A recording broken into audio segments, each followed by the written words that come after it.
Making the news in July, Brendan Powell and former weighing room colleague Graham Bradley have been charged by the BHA, with Powell allegedly allowing Bradley to train and run horses under Brendan Powell's name. Sad news that Grand National winning jockey and a sire of a racing dynasty, Michael Scudamore, passed away only 3 days after the death of his wife Mary.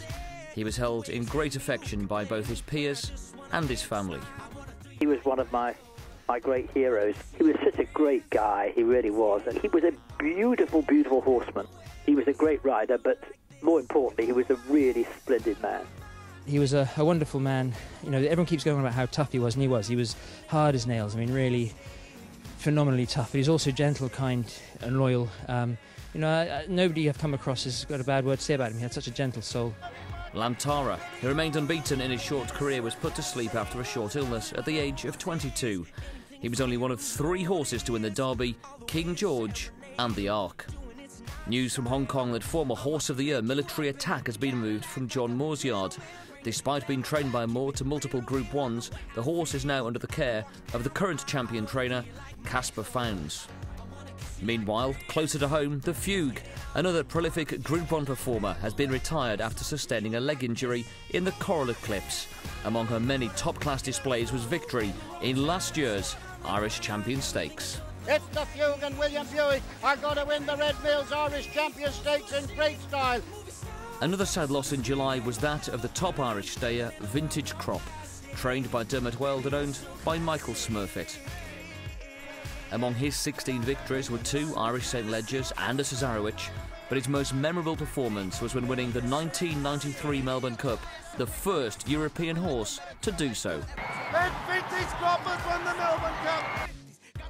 After retiring from the track, Vintage Crop spent the rest of his days at the Irish National Stud, along with fellow legends Kicking King, Beef or Salmon and Moscow Flyer. It was announced that fellow Melbourne Cup winner Dunedin was to be retired to stud after a very profitable career on the track. In addition to his win at Flemington, he also picked up the Prix de Barberville, the Hong Kong Vase and the Caulfield Cup. Dunedin, the Melbourne Cup winner, can pick to win the Caulfield Cup from Elko Pub. Things are looking up for Chelmsford City Racecourse, formerly known as Great Leys, as it's been allocated a dozen start-up fixtures in 2015 by the BHA. However, the course's chairman Joe Scanlon hopes to add to this number by applying for further dates via the fixture allocation process. Mucho macho man. Ow! I've got to be a macho. You go, mucho macho man. Mucho Macho Man, the hero of last year's Breeders' Cup Classic, has run his last race and now heads to Adena Springs to stand as a stallion. His success at Santa Anita proved an emotional one for trainer Kathy Ritvo and jockey Gary Stevens. Mucho Macho Man declaration of war will take charge of final man, Mucho Macho Man! He did it over Will Take. Unbelievable, man, and this is just a dream come true. I always said the one race that was missing out of my career was the Breeders' Cup Classic. I didn't think that I'd get one. I dang sure didn't think it'd come in 2013.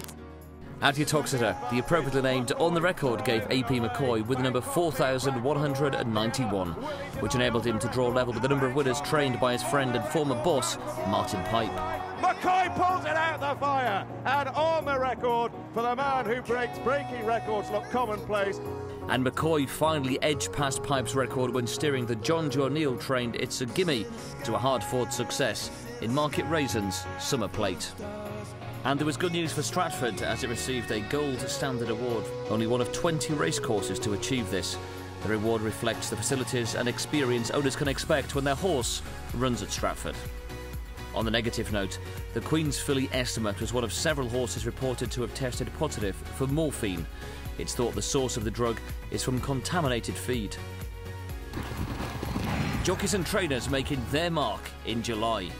The month started with an afternoon of mixed fortunes for the champion jockey at Worcester. AP McCoy gets Ozzy Thomas up near the finish. Arling now being called upon for an effort.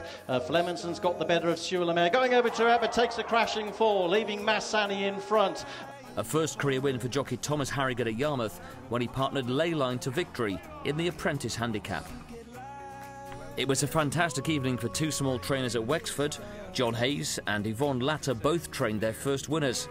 Kilmurray Kid, an easy winner of the handicap chase for Hayes. Kilmurray Kid wins at ease down. And most chase for Latter in the beginner's chase. Most chase wins it under Davy Condon. A jockey whose career has been going from strength to strength recently is Neil Callan. He made a welcome reappearance back in the UK after a spell riding in Hong Kong. And his return got off to a good start, winning on Red Paladin on just his third ride back. However, Callan's luck ran out very quickly when suffering an ankle injury during a nasty stalls incident at Doncaster. Roger Charlton trained his 1000th winner when Sea Defence won at Ascot, yet another landmark in a career that started back in 1990 and has so far thrown up a couple of Derby winners and over £13 million in prize money. Deploy was my first winner. He was pretty good too. Even the Irish Derby, Deploy? No. Second, and he was beaten by Salsabil, who was supplemented for the race. Otherwise, he might have done. 1,000 winners is only a dream at the moment for new trainer Jose Santos. However, he's one step closer after Glen 10 took the amateur riders handicap at Lingfield. Some of the action from around the tracks. The start of July saw the annual Bellewstown Festival take place in County Meath, with one of the highlights being a patient Paul Carberry ride getting X-squared up to win Friday's feature race for Joanna Morgan. Panama Cat and Chris Hayes picked up their third win in 8 days with another easy victory at Naas. Tipperary was the scene of Simonon's first run on Irish soil in over a year and a half after his recent globe-trotting exploits. It was also his first run over hurdles since the outing at Punchestown in 2012, and he didn't disappoint his fans. Simonon transfers his flat racing qualities back over hurdles. Farage continued his upward progression when winning the John Smith's handicap at York under Andrea Azzeni for trainer Roger Varian. Killarney's July Festival kicked off on the 14th with the highlight of the 4-day festival being the listed Carn Rouge Stakes, in which the Aidan O'Brien trained Palace landed the prize. Over at Leopardstown, and hot favourite Pale Mimosa sent punters home happy as she landed the listed Challenge Stakes with the minimum of fuss. The 11-year-old Came Hill returned to winning ways over fences as he claimed the Midlands National at Kilbeggan for Brian O'Connell and Philip Fenton. Al Kazim made a return to the track after an unsuccessful season at Stud. He only managed 4th in the listed contest at Newbury. Irish Oaks weekend of the Curragh started on the 19th with 2 days of top-quality action. The first group race of the meeting went the way of the Sabrina Harty-trained Ansagar as he made all under a clever ride from Pat Smullen in the Minstrel Stakes. An intriguing Anglesey Stakes went the way of the Aidan O'Brien-trained Dick Whittington. Dick Whittington, Joseph O'Brien beats Toscanini. While on Sunday, favourite Parish Hall obliged for punters in the Group 3 Mel Stakes.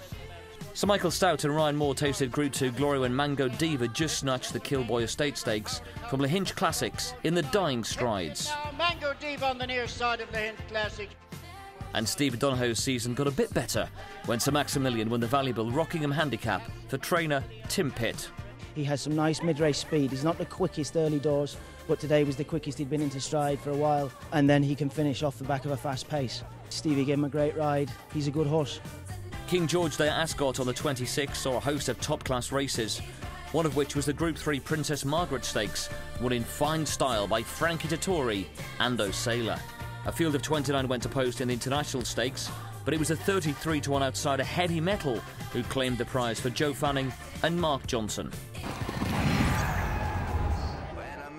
The July meeting got off to a flyer with impressive wins from St Leger-bound Hartnell, quality 2-year-old Ivorwood and the veteran Cavalryman in the Princess of Wales Stakes. Day 2 saw Integral romp to an impressive victory in the Group 1 Falmouth Stakes, following on from her Group 2 win at Royal Ascot in June. On the final day of the July meeting, Richard Fahey and Tony Hamilton teamed up to take the valuable Bunbury Cup with Heaven's Guest.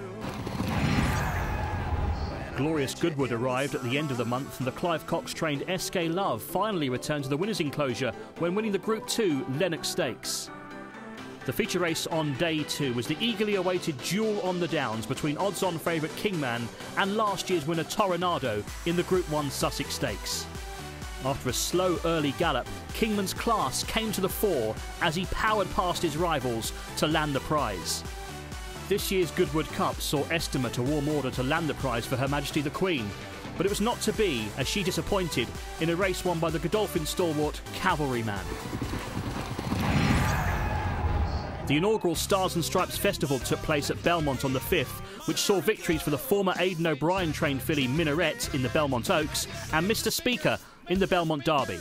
Mr. Speaker got it! The same day saw a host of Grade 1 action over in South Africa, including the valuable Grade 1 Durban July, which went the way of the 5-to-1 chance Legislate. See the Moon staked his Arc de Triomphe claims when he landed the Deutsche Derby in impressive style. And he's bolted up to win the German Derby. William Haggis and Frankie Dettori teamed up to good effect at Maison Lafitte as Graphic took the Prix Messidor. Over at Belmont Park, Grandeur continued to find the winner's enclosure elusive in America as he just failed to hold on in the Bowling Green handicap. Longchamp witnessed some top-class talent in action on the 13th, including in the Prix de Noël, where Brown Panther was sent off a well-fancied favourite. He couldn't capitalise, however, and it was the Pascal Barry-trained Terubi who secured the win. And Terubi is too good. Terubi wins it. The Group 1 Prix Jean Prat took place on the 14th, and it was Freddie Head's Charm Spirit who just prevailed in a close finish. Charm Spirit burst through in the centre and got the prize. Frankie Dettori headed stateside for several rides at Saratoga, and he wasted no time in bagging a double, including a win on the Wesley Ward-trained Aventure Love. However, Dettori was just denied a memorable success in the Grade 1 Diana Stakes when Somali Lemonade just held off the late challenge from Frankie's mount, Stephanie's Kitten. There was further British success at Maison Lafitte when first Richard Hannon's 2-year-old Cool Company continued his good form to land the Prix Robert Papin. Cool Company might just from Strathburn. And then later in the card, John Gosden's Western Hymn took the Prix Eugene Adam. Western Hymn as John Gosden and William Buick land the Prix Eugene Adam. Noble Mission's bid for further Group 1 glory was thwarted as he was beaten by Lucky Lion in Munich. McAdram won the Coral Eclipse under an inspired ride from Paul Hannigan. Taking the race by the scruff of the neck, he landed the spoils for trainer William Haggis. Pomology retained her unbeaten record by landing the Lancashire Oaks under Graham Lee, leading home a 1-2 for the on-fire trainer John Gosden. Slade Power stormed to July Cup glory at Newmarket, confirming Eddie Lynham's superstar sprinter as the best in Europe. Bracelet held off the challenge of stable companion Tapestry to win the Irish Oaks under Colin O'Donoghue for Team Coolmore.